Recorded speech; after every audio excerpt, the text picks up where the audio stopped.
Hope all is well. Just got done with Court TV, but I wanted to jump on and talk about a very important decision coming out of the United States Supreme Court today. There was a case that looked at New York's proper cause statute, which limited how gun holders can possess weapons in the public. The petitioners in the case were from the New York State Rifle and Pistol Association, and they made an application for a carry permit to hold their weapons in public in Manhattan for the purpose of self-defense. It was struck down, and they were only allowed to carry the weapons for the purposes of hunting and target shooting.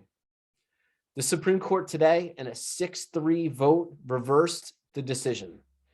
They held that New York's proper cause requirement violates the 14th Amendment by preventing law-abiding citizens with ordinary self-defense needs from exercising their Second Amendment right to keep and bear arms in public for self-defense.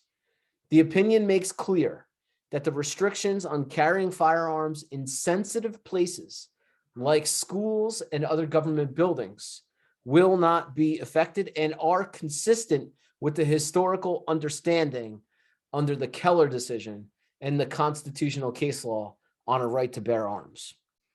They said that the right to carry for self-defense in public is not a second-class right, and that the exercise of other constitutional rights does not require individuals to demonstrate the government officers a special need. That's typically what has to be shown in the New York case, and actually in Jersey as well. You can't just say self-defense to get a carry permit.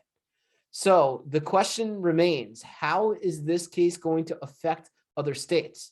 And I would imagine that we're going to be seeing petitions in New Jersey courts for carrying permits that are going to be arguing that New Jersey statute, similar to the New York statute, is unconstitutional underneath this new holding.